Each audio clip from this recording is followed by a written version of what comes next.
Depuis 25 ans, Radio Mélodie propose aux habitants de Sarreguemines et de ses alentours des programmes aux accents franco-allemands.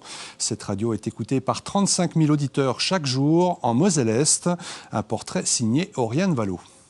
Radio Mélodie avec l'information routière en temps réel. Infotrafic, chronique en langue régionale ou encore actu locale. Plus de 35 000 auditeurs de Moselle-Est écoutent chaque jour Radio Mélodie. La radio cible davantage les plus de 35 ans avec des émissions culinaires, sportives ou musicales. 25 ans déjà que Radio Mélodie émet sur les ondes depuis Sarreguemines. Une longévité synonyme de proximité. On va parler de l'avenir du sport à Sarreguemines en 2012 et pour cela nous accueillons Jean-Michel Albertus. Bonjour. Les chansons allemandes qu'on diffuse, on est vraiment ancré dans le territoire. On a cette programmation, on est proche des gens, on connaît le secteur. Sarreguemines, Forbach, Bitche, Sarral, Puttelange, l'Alsace-Bossu, on fait partie un peu de la famille, on s'est intégré dans les foyers. Et c'est au cœur de Sarreguemines que la radio, ses 6 salariés et sa dizaine de bénévoles se sont installés en 1987. Régie mobile, salle de montage ou encore studio d'interview, la radio est équipée pour émettre surtout, mais aussi pour recevoir, notamment les forces vives locales. C'est le studio d'interview. Donc ici, nous recevons des présidents d'associations, nous recevons des politiques, des élus pour nous parler de leur actualité. Certaines émissions aussi se déroulent dans ce studio. L'émission en plate, par exemple, avec Marianne Haas, Plattrede ich gesund. Et donc voilà, le studio peut être modulé en fonction du nombre d'invités. 1, 2, 3, 4, 5, 6. Parfois, nous accueillons une école avec une dizaine d'enfants. Radio Mélodie, ce sont des émissions du lundi au vendredi, week-end inclus. Une programmation gérée depuis la régie technique. C'est un peu le centre névralgique de la radio. Donc là, actuellement, nous avons à l'antenne les informations en langue allemande. Et donc, l'animateur de la tranche horaire sur laquelle nous nous trouvons, c'est Guillaume, qui a donc une émission sportive de 10h à midi. Et donc là, maintenant, le fil conducteur, c'est quoi? C'est info, météo, trafic. Donc là, justement, Guillaume va nous donner le temps 11h03, la météo, ce matin, on a dû ressortir nos grattoirs pour frotter les pare-brises des voitures qui étaient gelées. Par endroits, on a relevé jusqu'à moins. Radio Mélodie, vous l'aurez compris, est un média local aux accents franco-allemands, fièrement assumé. Sur Radio Mélodie, bon week-end avec nous. Sébastien Jung, bonsoir. Bonsoir Laurent. Vous êtes le président et le directeur des programmes de Radio Mélodie. Alors comme je le disais, donc en 2012, c'est une grande année car vous fêtez vos 25 ans d'existence. C'est pas mal 25 ans. Tout à fait. Quand on sait que certaines radios qui avaient démarré leur programme dans les années 80 n'existent plus aujourd'hui, on a tenu le coup, on a tenu bon. Donc 25 années de longévité, on aura l'occasion encore d'en reparler. Peut-être qu'on aura l'occasion de se revoir pour en parler. On va faire une belle fête, inviter les auditeurs, des collaborateurs, faire venir des artistes. Enfin, ça sera un bon moment juste avant l'été. Alors comment est née cette radio? Alors cette radio est née en 1987, début de l'année 87. Nous étions, alors à cette époque, je ne faisais pas partie encore de l'effectif, mais pour résumer la situation, nous avions, des passionnés il y avait une radio à Bitche qui s'appelle Radio Studio 1, puis ils se sont dit pourquoi pas une radio à Sarreguemines. Donc cette radio s'est créée.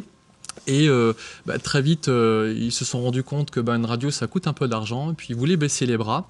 Et donc est arrivé notre directeur actuel, Monsieur Berntley, qui lui a apporté, l'aspect financier. Et puis voilà, je crois que ceci est un peu grâce à lui qu'on est encore là aujourd'hui finalement, parce que si on rentrait dans les détails, je crois qu'il a sacrifié beaucoup de son temps, beaucoup sa famille aussi pour pouvoir gros investissement dans tous les domaines, financier que familial. Exactement. Alors comme toute radio, le lancement c'est toujours un moment difficile. Les débuts étaient assez difficiles, je crois. Les débuts étaient difficiles, c'est vrai, parce que comme je le disais tout à l'heure, l'aspect financier était bien là. Le lancement était difficile, mais à la fois aussi réussi. Pourquoi? Parce qu'on crée une radio un peu différente. À l'époque, le paysage radiophonique n'était pas très vaste. Beaucoup de gens écoutaient encore la radio en grandes ondes. Et nous, on a proposé dès le départ un format un peu différent. On proposait, donc, comme vous l'avez dit tout à l'heure, une programmation musicale également allemande, avec des Schlager, de la Volksmusik. Et aussi, la grande nouveauté, c'est qu'on propose... La Schlager? Alors, la Schlager, c'est de la variété allemande populaire. hein, ce qu'on appellerait... Il n'y a pas de mot exact en français, mais c'est de la variété allemande avec populaire. Avec les shorts en cuir. Alors c'est plutôt Volksmusik, ça c'est plutôt Volksmusik. Précis. Voilà. Ah oui, le répertoire allemand est très, très vaste. Alors Sébastien, vous êtes une radio indépendante. Tout à fait. Qu'est-ce que c'est qu'une radio indépendante? Eh bien, une radio indépendante, c'est une radio qui ne touche aucune subvention publique. J'entends par là aucun fonds communal, départemental, d'une Comcom, etc. Les seules ressources financières à ce jour de Radio Mélodie sont des ressources émanant de la publicité, ce qui explique donc ce caractère indépendant. Et nous sommes affiliés à un groupement qui s'appelle les Indé Radios, qui compte en France 128 radios à l'heure actuelle.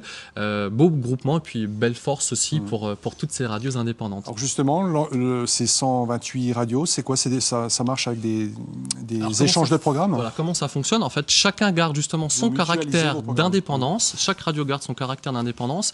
Mais en fait, ce qui est mutualisé, ce sont les annonceurs.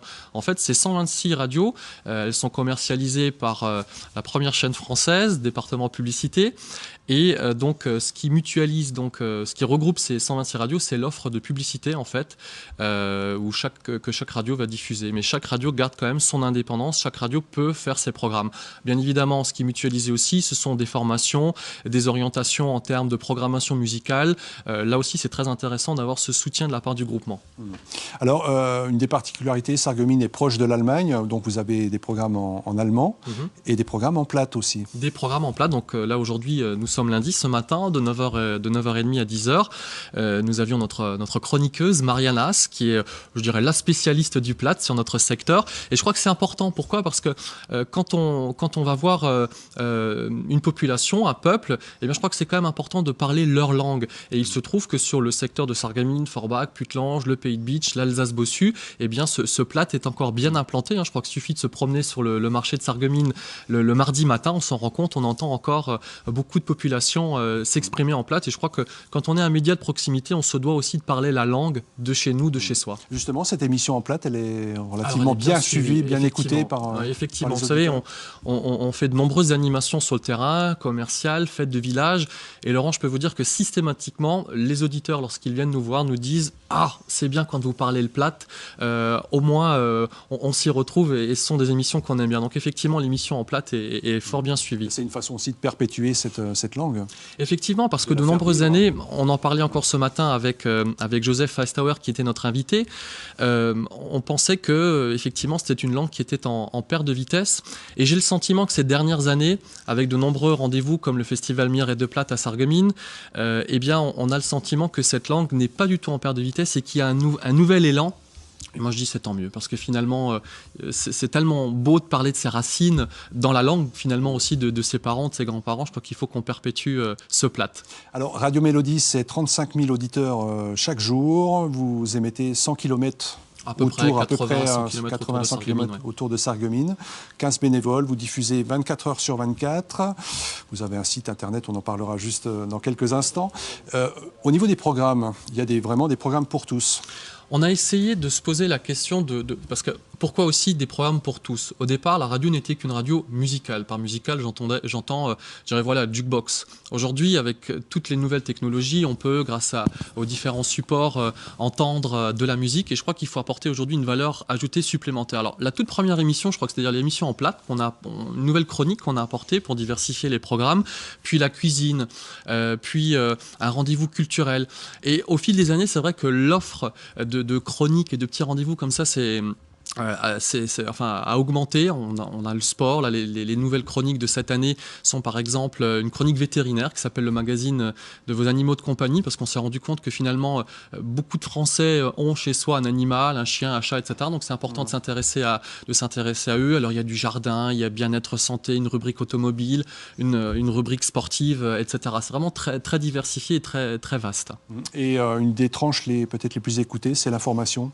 C'est l'information, et en radio, c'est le morning. Vous animez. Alors le morning avec Seb2. Donc j'ai animé le morning, mon cher Laurent, pendant 10 ans. Donc je me levais tous les matins aux aurores à 5h, 5h30 pour faire ce 6h, 10h. Et là, cette année, avec beaucoup, beaucoup de mal, j'ai transmis le relais à Seb2, que l'on connaît maintenant. Donc moi, j'ai repris les après-midi, je fais le 16-20. depuis la rentrée, depuis le mois de septembre. Et effectivement, pour répondre à votre question, c'est le morning, la tranche la plus écoutée en radio, avec un petit dépassement jusqu'à 10h, 11h, mais je crois que c'est plus spécifique aussi à la tranche d'âge que nous ciblons. Et le plus dur, c'est peut-être la tranche du soir? Je pense qu'il n'y a pas de dur dans quel sens? Dans le sens de l'écoute. En termes d'écoute, oui. En termes d'écoute, c'est vrai qu'à partir de 20h, la télévision est quand même un rival de taille. Ouais. Cependant, je me mets après à la place des auditeurs qui vont écouter, je ne sais pas, peut-être en faisant leur ménage, en jouant entre amis, avec des voisins, etc., aux cartes ou autres. Je pense que là, la radio, effectivement, encore un peu sa carte justement à jouer, mais c'est vrai qu'en soirée, on connaît une petite perte à partir de 13h liée au journal de votre confrère. Et puis le soir, à partir de 20h aussi, une légère baisse d'audience, c'est vrai. Un des rôles aussi, on va dire, particuliers de Radio Mélodie, c'est aussi donner de l'info pratique. Ah oui, l'info pratique, parler aux gens. Tout à fait, la proximité, comme on l'a vu tout à l'heure dans votre reportage. Ça, je crois que c'est important.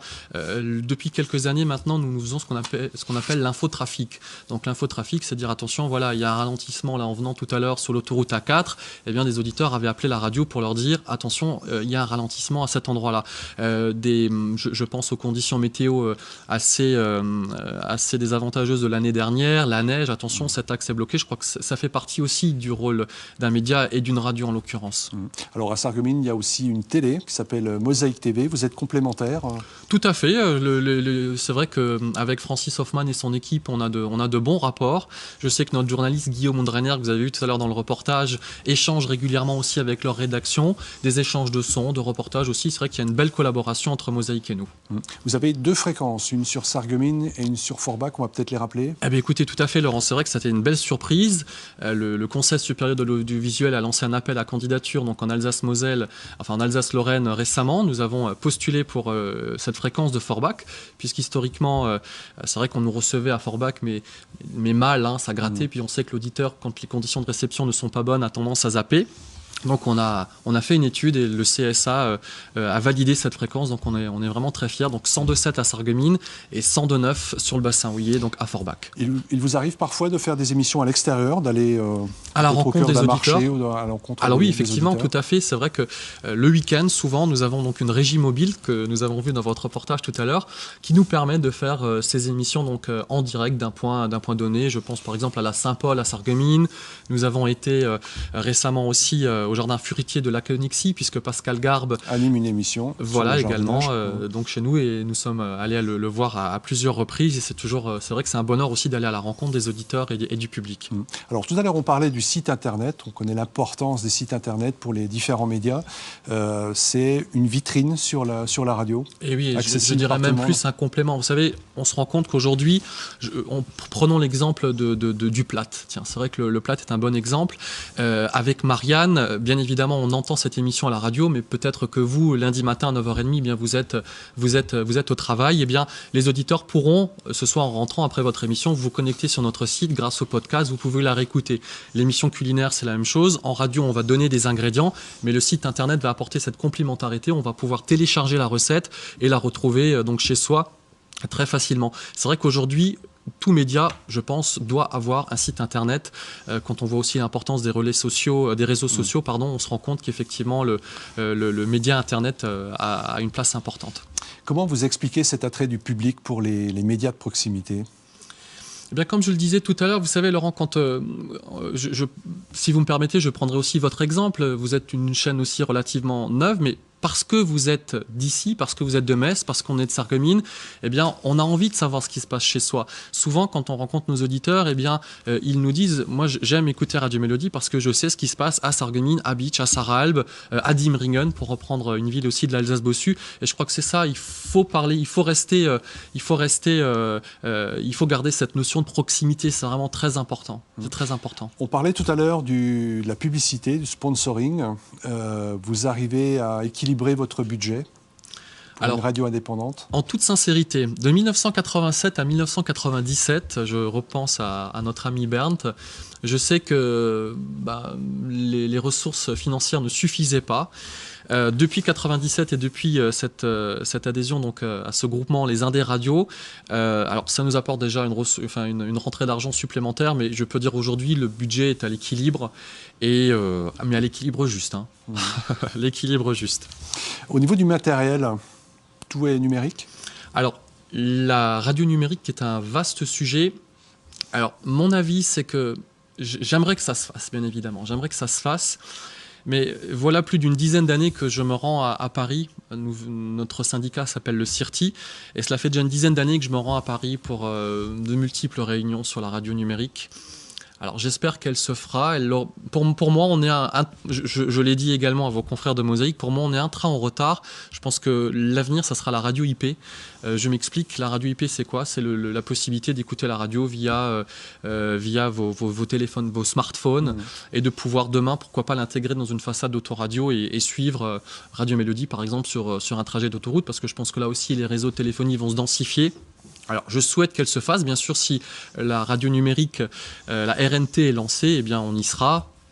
J'espère qu'on n'a pas à attendre trop longtemps. Sébastien, vous aimez le sport? Alors, pour le sport, Laurent, j'ai confié cette mission à notre journaliste Guillaume Undreiner. J'avoue ne pas être un grand sportif. Arnaud ne m'en veut pas. Quels sont les clubs de Moselle-Est que vous suivez régulièrement? Alors écoutez, près de chez nous à Sarreguemines, je crois qu'il y a un club, Arnaud, vous m'arrêterez si je dis une bêtise, qui se porte plutôt bien. Je crois que c'est Sarre-Union. Donc j'essaye de suivre les résultats de Sarre-Union pour voir si effectivement l'équipe se maintient ou pas. Vous parliez d'Arnaud. Alors justement, on accueille le big boss du service des sports de Mirabel TV, Arnaud Kael.